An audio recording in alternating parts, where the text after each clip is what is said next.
अस्सलाम वालेकुम। मोहम्मद अज़ीज़ सिद्दीक अपने प्रोग्राम महसूस के साथ हाजिर खिदमत है। पेट्रोल की कीमत बढ़ने ही कह सकते हैं, और यानी और क्या है, ओरिजिनल प्राइसेस क्या है, ज़रा उस पर गुफ्तगू करेंगे। मैंने पुराना को डाटा निकाला है 2026 में जून में कीमतें क्या थी और आज कीमतें क्या हैं, और बैनुल-अक़वामी तौर पर ये हालात वाक़यात किस तरफ लेकर जा रहे हैं। ये कोई पॉलिसी मैटर नहीं है, ये बार बार एक अजीब सा एक नुक्ता नज़र डाला हुआ पॉलिसी मैटर है। कौन सा पॉलिसी मैटर आ गया यहाँ पर बैठ कर। और खैबर पख्तूनख्वा जो है ना, अपने ऊपर जो गर्दाब है एक कसों का, उससे बचना चाहती है। एक अच्छी पॉलिसी है, ये डिपेंड करता है कि आपकी हुकूमत कर सकती नहीं। आप ना नालायक हुकूमत है, इनके पास क्या कहने को कुछ नहीं है, बातें जितनी मर्जी करा लें आप। लेकिन एक बड़ी खबर जो है ना, वो पंजाब प्रॉपर्टी ओनरशिप तरमीमी एक्ट के हवाले से है। उसमें 575 केसेस बहाल हो गए और बहुत से लोग सारे सामने आ गए ना जी, ठीक है ना जी। और अब बड़ी ज़बरदस्त बात बता रही है कि कुछ ख़त वगैरह लिखा है ओवरसीज़ पाकिस्तानियों ने फील्ड मार्शल जनाब आसिम मुनीर साहब को। जो हम कह रहे हैं तो वो और तो कुछ नहीं कह रहे ना कि ये नाकाम हुकूमत है। मेरा काम क्या कहना, आप तक वही तो बता रहे हैं।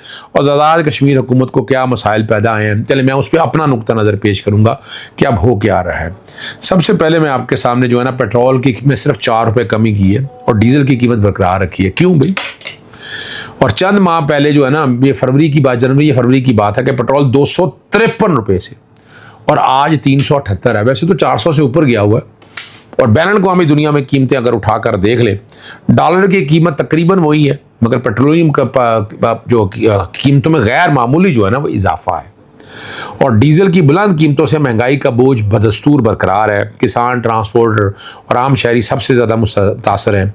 आलमी मंडी में कमी का मुकम्मल फ़ायदा आवाम तक क्यों नहीं पहुँचाया जा रहा? पेट्रोलियम कीमत के तयन का मुकम्मल फार्मूला आवाम के सामने लाया जाए। ये मैं सवाल आज से नहीं, मैं पुराने सवाल उठा रहा हूँ।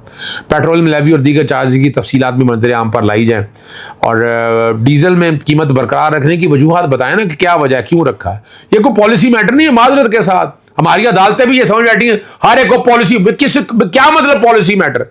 बुनियादी हकूक की वायलेशन होगी तो क्या इनमें लिखा हुआ है कि पॉलिसी मैटर होगा तो नहीं छेड़ना आपने? और ये हमारी अदालतों को समझना है इस बात को कि पॉलिसी जो मर्जी, यानी वो एक हज पॉलिसी आई थी, हज पॉलिसी ने भी ऐसे ही पॉलिसी बना दी। हालांकि बुनियादी हकूक का खिलाफ वर्जी थी। मैं उस वक्त ये बात कहता था, यहां भी ये ज़हन में रखें, ये देखने की बात है। और अवाम को कीमतों के तयन की असल हकीकत भी बताने के हवाले से मैं ये बात उठाता हूँ और मैं उठाता रहूँगा जनाब। मैंने तो ब्याज नहीं आना यार, सीधी सी बात है, जो होगा देखी जाएगी। लेकिन एक क्रेडिट देता हूँ खैबर पख्तूनख्वा वो मशीर मुजम्मिल असलम को। उन्होंने कहा नए कर्जे जो लेने से गुरेज किया और कायम किए गए डेट मैनेजमेंट फंड में, वो बता रहे हैं कि एक फ़ंड कायम कर लिया, इसमें 160 रुपये जमा हो चुके हैं और रवा माली साल में कह रहे हैं ये 200 अरब से तजावज़ कर जाएंगे। और हुकूमत को नए कर्जे लेने की ज़रूरत की बजाय इस फंड से अपने मालियाती और कर्ज अदायगी के तकाजे पूरे कर रहे हैं। और दूसरी तरफ वफाकी हुकूमत जिसको लगता है कि आखिरी हल भीख मांगना है और IMF के दरवाजे, भाई इसमें कोई शक नहीं, IMF के दरवाजे आप खटखटाने हैं, लेकिन जो कंडीशनलिटीज है वो पूरी करें ना। अब ये PDL के नाम पर लोगों के साथ जुल्म और ज्यादती के साथ आप साथ देंगे, ये तो किसी तरह से भी मुनासिब नहीं है जी। मैं इसलिए बार बार जिक्र करता हूँ, बिल्कुल मुनासिब नहीं है कि आप इन चीज़ों को इस तरह से लेकर चलें। ये किसी अच्छी रवायात नहीं है जी, रहेगा जी।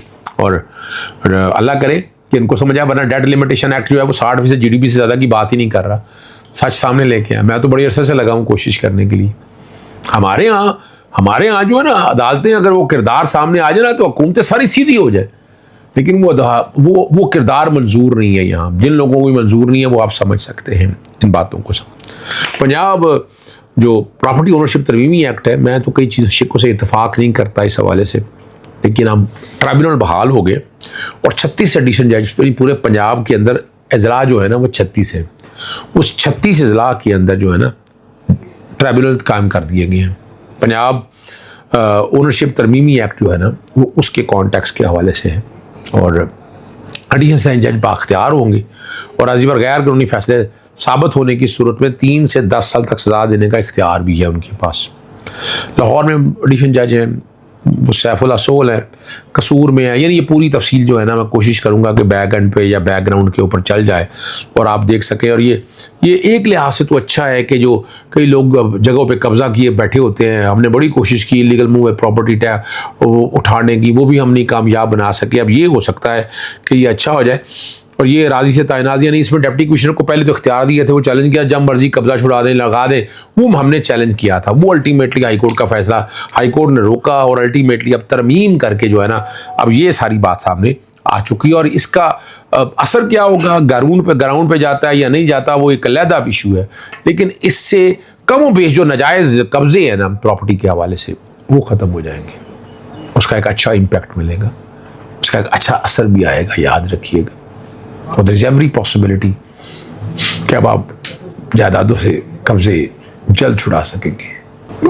कोई नेगेटिव इम्पैक्ट भी है कि सिविल लॉ को छोड़ दें, लिटिगेशन वो अपनी जगह है, लेकिन इसका एक पॉजिटिव एस्पेक्ट जो है वो मैं ज़रूर बयान करना चाहूँगा। बाकी वो right to fair trial and due process of law वो मैं चैलेंज करता रहता हूँ और वो मैंने चैलेंज करते रहा है। अब एक बात जो है ना, यहाँ ओवरसीज़ के साथ कितनी ज़्यादतियाँ होती हैं, ज़्यादा पे कब्जे रेंट पे दिया है, तब मसाइल, कुछ और मसाइल हैं, कोई का दुकानी, बहुत ज़्यादा मसाइल हैं, बहुत ज़्यादा मसाइल हैं। और उन मसाइल को हल करना बड़ा ज़रूरी है। उनको आप हल कर लेंगे तो बड़ी आसानी हो जाएगी जी, सही है ना जी। और अभी फ़िलहाल जायद कशकोरी ने एक स्टोरी दी है। उन्होंने कहा जी ओवरसीज़ पाकिस्तान की शहरियत रखने वाले शहरी ने फील्ड मार्शल सईद आसम मुनीर को एक ख़त लिखा। उन्होंने अपने साथ होने वाले वाक़यात की तफसील शेयर की है और उन्हें करोड़ों रुपये अदा नहीं किए गए। उल्टा मुँह कहते हैं मुझे निशान इबरत बनाने का कहा है और मुझे मुल्क छोड़ने पर मजबूर किया जा रहा है। उन्होंने अपने एक वीलॉग में ये बात की है कि S&S एसोसिएट्स के मालिक ज़हीर शाकर ने ये लिखा है। और उन्होंने कहा जी वज़ीर दाखिला मोहसिन नकवी से मुलाकात के लिए भी कोशिश है, करोड़ों रुपए का मामला है, पता नहीं हुआ है क्या, कहानी क्या है, किस तरह है। यहाँ तो ईंट उठाएंगे यही हाल है। यहाँ आपको पता है CCD लोगों को मारने के लिए, कत्ल करने की कहेंगे, और क्या करना है। Right to fair trial due process of law भाड़ में गया। वो तालिबानाइजेशन का कॉन्सेप्ट ही है, ये चल रहा है और ये चलाई जा रहे हैं। कमाल की बात, सबसे जो बड़ी मज़ेदार बात है ना, ये चली जा रहा है। हम लिख भी रहे हैं, कोशिश भी कर रहे हैं, लेकिन वो नताइज नहीं मिल रहे हैं, ठीक है ना जी। वो नताइज मिल नहीं रहे हैं। वो नताइज मिलने बड़े ज़रूरी हैं, समझने के लिए बहुत ज़रूरी है। और उससे बहुत सी आसानियाँ सामने आपको आ जाएंगी। कोई इतना मुश्किल काम नहीं है कि आपको समझ ना आए सारी चीज़ों का, सही है ना जी। आज़ाद जम्मू कश्मीर के जो महकमा दाखिला ने एक नोटिफिकेशन जारी किया है और ये इसके प्रोज एंड कॉन्स बड़े ख़तरनाक हैं। नेगेटिव भी हैं, पॉजिटिव भी हैं। पॉजिटिव तो ये है कि आप अपनी लॉ एंड ऑर्डर की पोजीशन, नेगेटिव जो है ना, जो पॉजिटिव है वो आप समझ सकते हैं, जो नेगेटिव है वो भी आपको अंदाज़ा हो जाएगा कि आप कैसी चीज़ों को लेकर चलना है। पॉजिटिव तो इस हवाले से है कि एहतजाज रोका है, ज़्यादा इंतशार पैदा ना हो, लेकिन उस पर दहशत गर्द का लफ्ज़ इस्तेमाल किया, ये ज़रा बड़ी एक तकलीफ दे बात है। और उसको कलअदम तंजीम करार दे दिया है और जॉइंट एक्शन कमेटी और अवामी एक्शन कमेटी के नामों से काम करने वाली तंजीम को फर्स्ट शेड्यूल में शामिल कर दिया है। महकमा दाखिला आज़ाद कश्मीर के मुताबिक तंजीम को जो है ना वो कहा यही जा रहा है, जो कहा जा रहा है कि आज़ाद जम्मू कश्मीर सितारा दहशतगर्दी एक्ट 2014 के तहत कलअदम करार दिया गया है। और सदर आज़ाद जम्मू कश्मीर ने तंजीम को प्रोस्क्राइब्ड ऑर्गेनाइजेशन जो है ना उनके कॉन्टेक्स्ट के हवाले से वो बात कर रहे हैं। हुकूमत के मुताबिक ये जो कहा जा रहा है कि तंजीम के ख़िलाफ़ अमन और सलामती नुकसान पहुँचाना, वो कह रहे हैं जी माकूल शाहिद मौजूद हैं। अब इसके दो जो नेगेटिव इम्पैक्ट है कि ये कहीं ज़्यादा हवा ना उठा दे इस बात को सामने रखते हुए, और ये पाकिस्तान के लिए बैनुल अक़वामी तौर पर मसाइल ना पैदा करते हुए। ये सोचने वालों को सोचना है कि इसको कैसे देखना है। हम तो इशारा दे सकते हैं आपके सामने कि ये एक बड़ा ख़तरनाक सा चैप्टर है, इसको बड़े तरीके से कंट्रोल करना है, सही है ना जी। और इसका अल्टीमेटली क्या होगा, भिजवाया सबको है उन्होंने, सही ना जी। चीफ सेक्रेटरी और सेक्रेटरीज को भी भिजवाया है, तमाम डिप्टी कमिश्नर, SSP,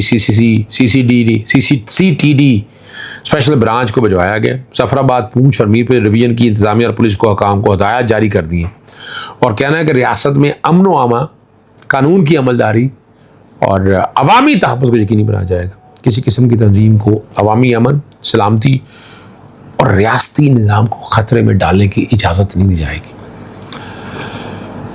ये पॉजिटिव तो मैंने आपके सामने बता दिया है कि ठीक है, एक इस लिहाज से चीज़ें बेहतर की तरफ जाएंगी, नेगेटिव इम्पैक्ट भी है इसका, वो ज़्यादा डेंजरस है।